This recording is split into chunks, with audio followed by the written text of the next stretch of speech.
राधा वल्लभ श्री हरिवंश। गुरुदेव भगवान, आपके चरणों में दंडवत प्रणाम।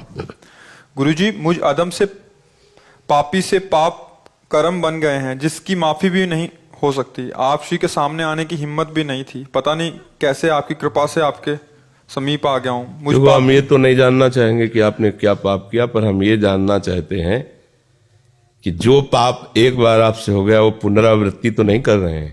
एक बार गलती हो जाए तो वो क्षमा के काबिल होता है, कोई भी हो, जान के भी हो जाए तो वो कह रहा है जरूर जान के हो गई, पर वो अज्ञानी है, वो नहीं वास्तविक जानता।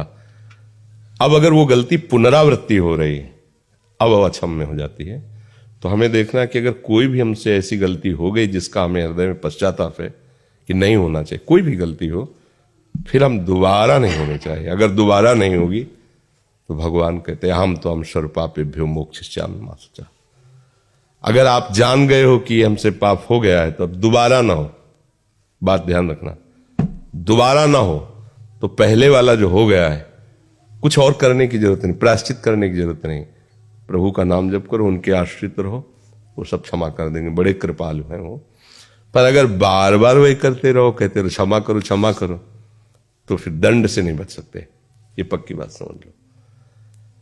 आज सत्संग में सुना कि ये सब बुरा जो मैं अभी तक कर रहा था गलत है, और आज निश्चय किया कि अब लो नशानी अब ना नसीहो, और भगवान का भजन करने लगे तो भगवान कृपा करके सब वो नष्ट कर देंगे, सब माफ कर देंगे। लेकिन आज कहने के बाद फिर आप वही बार बार करेंगे तो प्लस हो जाएगा, फिर झेलना मुश्किल हो जाएगा। ये जो भगवत शरणागति से बचाव पक्ष है वो ये कि अवलव नशानी आज तक होता रहा। हे नाथ, आप ऐसा बल दीजिए कि दोबारा हमसे गलती ना हो। कोई भी गलती, खान पान व्यवहार, कुछ भी गलतियां किसी से भी हो सकती हैं, तो आगे से गलती ना करो।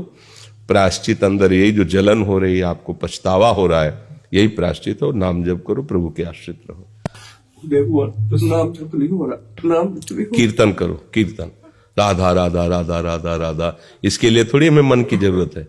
होता नहीं कि हमारा मन प्रभु में नहीं लग रहा, वो तो बहुत अच्छे साधक हैं जो मन को लगाना चाहते हैं। मन नहीं लगा पर जबान राधा राधा राधा राधा राधा रा अहो वत्सो पचतो गरियान यज्ञ भाग्य व्रतते नाम तुभ्यम।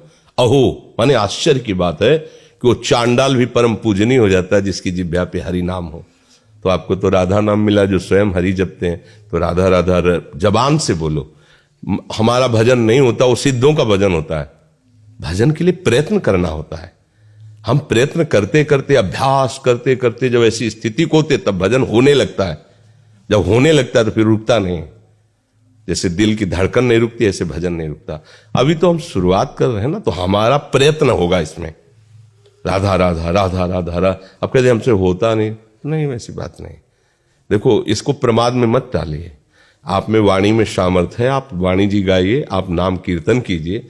माना जप में मन नहीं लगता, लेकिन राधा राधा बोलने में राधा राधा राधा राधा राधा राधा राधा हो रहा है भजन, तो होता ना।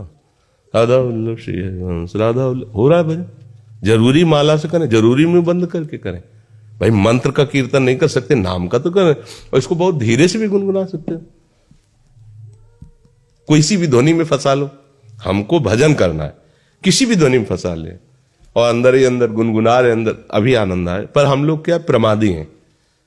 कुछ लोगों को भ्रम रहता है कि साधु महात्माओं को भेंट दे देंगे, फल दे देंगे, वो आशीर्वाद दे देंगे। कुछ नहीं, सब नाटक है। बिना भजन के भव से तरना असंभव। बिल्कुल प्योर बात समझ लो। विनिश्चितम बदामिते नान्यथा वचांस में बारी मथे घत होए बर सिकता ते बर तेल बिनु हरि भजन। संतों की यही कृपा होती है कि हम उनके सामने बैठकर अपने मन के संशयों की निवृत्ति करें और उनकी आज्ञा का पालन करें। बकाया सब नाटक, बात समझ लेना। फल फूल और ये वो सब, ये तो एक व्यवहार है, इसमें कुछ नहीं है। पक्की बात समझ लेना। हाथ धरवाना, पैर छूना, ये सब एक व्यवहार है, कुछ नहीं है। आज्ञा का पालन न करो, कुछ नहीं होने वाला। आज्ञा का पालन करो तो सामने जाते ही उनकी दृष्टि पड़ेगी और आपको देखेंगे, और अंदर से जो उनका प्यार आपके प्रति उदय होगा वो आशीर्वाद है। तो वो जबान से नहीं कहा जाता, वो तुम्हारी आई हुई बाधाओं को ऐसे मिस के रख देगा, नष्ट करके रख देगा। आशीर्वाद मांगने की थोड़ी जरूरत है, आप चलो। जैसे बेटा है ना, तो माँ उसको कहती है कि भोजन पाले, देख ये हलवा ये पाल, और जो पा लेती है तो माँ का हृदय शीतल होता है, क्योंकि वो माँ है। पाया आपने, सुख माँ को हो रहा है।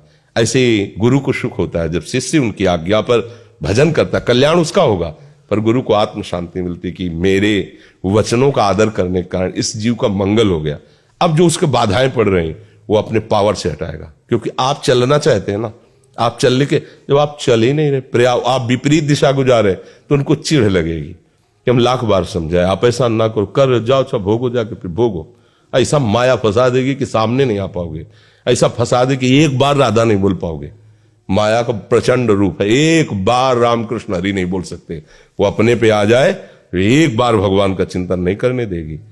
वो गुरु कृपा हो जाए तो भगवान का चिंतन क्या, भगवान स्वरूप हो जाओ, भगवान मैं हो जाओ। तो कृपा का मतलब जैसे लोगों को कहना होता है ना, जैसे ये सब नौटंकी नाटक है, इसमें कुछ नहीं है। अगर इससे हो तो लाइन से लग करके सब हाथ रखवा ले और परम पद में चले जाओ, तो अभी हम बिल्कुल तैयार हैं। जब हम घंटों बैठ करके रोगी शरीर कष्ट सहते हुए आपको उपदेश दे सकते हैं, तो 1 मिनट में यदि कल्याण हो तो हाथ रखने में क्या जाता है भैया। हम तो तैयार ही हैं, आपके जीवन के लिए तैयार है। अब हमारा जीवन आपके लिए ही तो है। जो शास्त्रों का स्वाध्याय जो संत गुरुजनों से सुना, उस बात को शोध के अनुभव करके वो आपको बताए, तो हम बताएं कि भैया ऐसे सीधे रख दें। जब आपका मंगल ही करना है तो हम आपको क्यों कहे दौड़ भाग करो, अरे ऐसे मंगल होता है, ऐसे कुछ नहीं होता ऐसे। आज तक ये सब वो जो है वो अलग बात है व्यवहार की। आज्ञा पालन करो, अभी इसी क्षण से आपका मंगल प्रारंभ हो गया।